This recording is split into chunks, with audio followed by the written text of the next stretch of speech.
네, 사랑하는 성도님들, 우리가 어제 말씀을 통해서 3장이죠. 에스라 3장에서 이스라엘 백성들이 그 무너진 예배를 회복하고 하나님 앞에 제단을 쌓는 그런 이야기를 우리가 살펴보았습니다. 자, 하나님께서 다시 그들의 중심이 되셨을 때 기쁨과 그리고 눈물의 예배, 감격의 예배가 터져 나왔던 것입니다.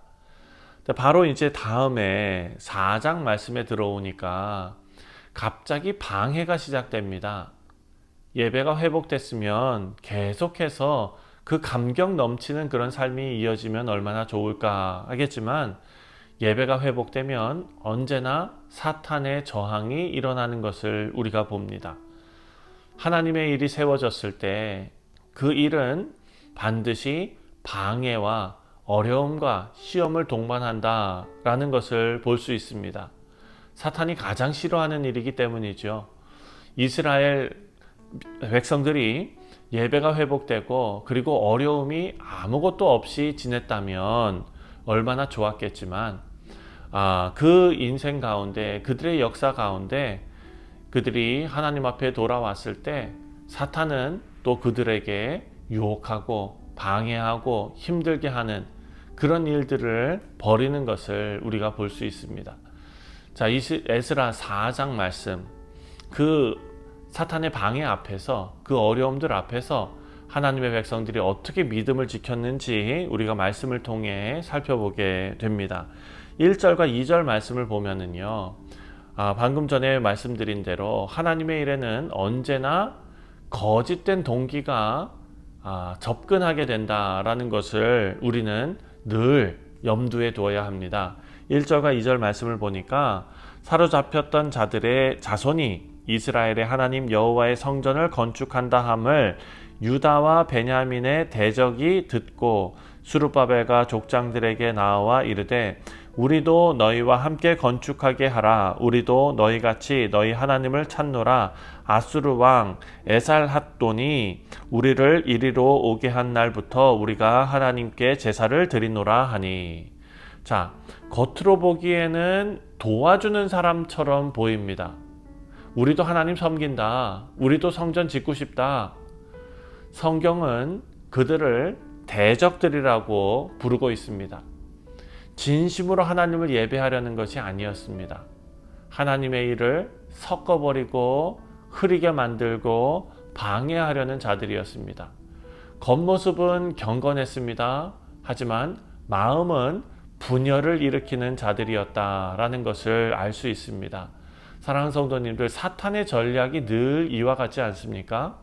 무너뜨리기 전에 희석시키고 변질시키고 섞어버리려고 합니다. 진리를 왜곡시키고 순수한 믿음을 희석시키고 뭉그러뜨리는 그런 일을 합니다. 오늘도 마찬가지이죠. 하나님의 교회를 무너뜨리는 일은 밖에서 공격하는 그런 세력들, 그것은 너무나 눈에 쉽게 보이기 때문에 우리가 단합해서 싸워내고 이겨냅니다. 하지만 안에서 진리를 타협하려는 그런 마음들, 이것은 너무나 중요하고 또 위험한 그런 일입니다. 경계해야 될 일입니다. 사랑하는 성도님들, 하나님의 일에는 누가 함께 하느냐 이보다도 무슨 마음으로 하느냐, 이것이 참 중요하다라는 것을 말씀을 통해 다시 한번 깨닫게 됩니다. 하나님께서는 순수한 마음의 일꾼을 사용하시는 줄 믿습니다.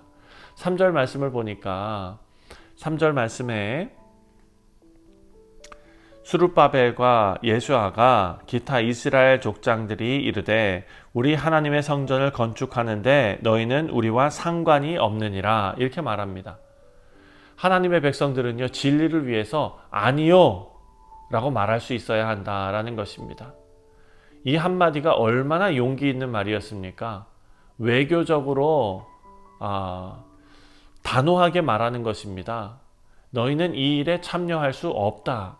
사랑하는 성도님들, 이것은 이스라엘 백성들이 이것 우리만 하는 거야 라고 콧대 높은 교만의 모습을 보인 것이 아니라 거룩의 분별이었다라는 것을 우리가 알 수 있습니다.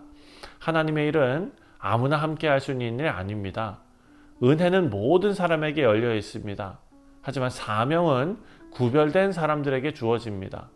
거절하는 일은 때로 관계를 어렵게 만드는 그런 일입니다. 진리를 지키는 일이 언제나 쉽지는 않습니다. 대가가 따릅니다. 하지만 하나님께서는요, 이 단호한 믿음을 통해서 교회를 보호하십니다. 교회가 세상과 협력하는 순간 그 하나님의 진리가 희미해지고 복음의 능력은 사라지는 것입니다. 교회에 문턱이 낮아져야 되지 않느냐, 이런 말씀 많이 들어보셨을 것입니다.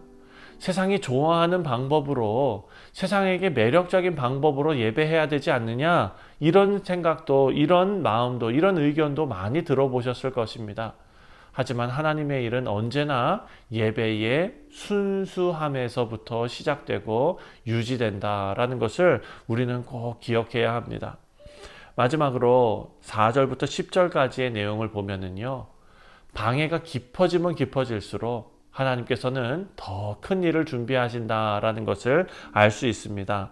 4절 말씀을 보니까 이로부터 그 땅 백성이 유다 백성의 손을 악하게 하여 그 건축을 방해하되, 5절 바사왕 고레스의 시대부터 바사왕 다리오가 즉위할 때까지 관리들에게 뇌물을 주어 그 계획을 막으며.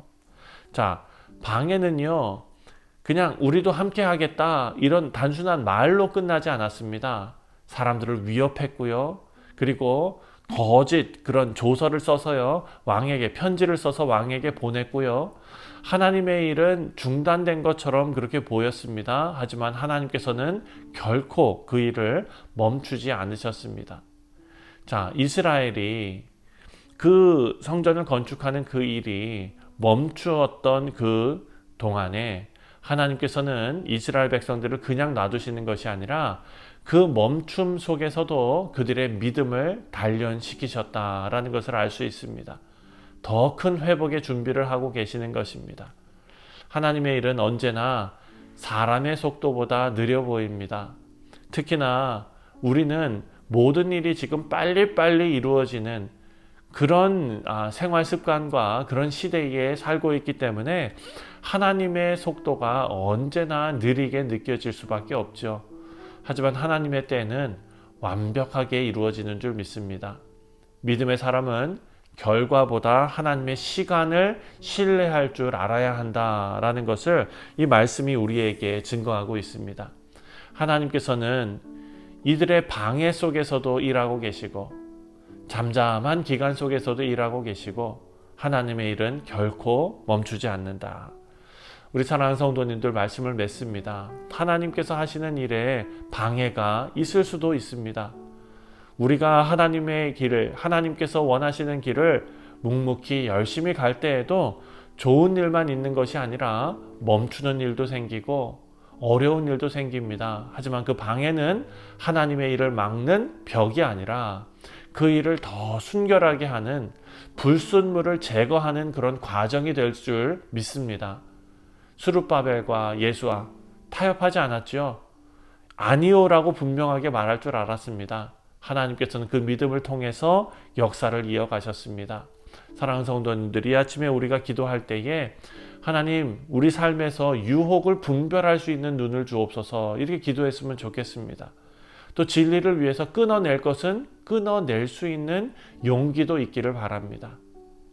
방해 속에서도 낙심하지 말고 하나님의 때를 신뢰하는 지혜로운 우리 사랑하는 성도님들 다 되시기를 주님의 이름으로 축원드립니다. 기도하겠습니다.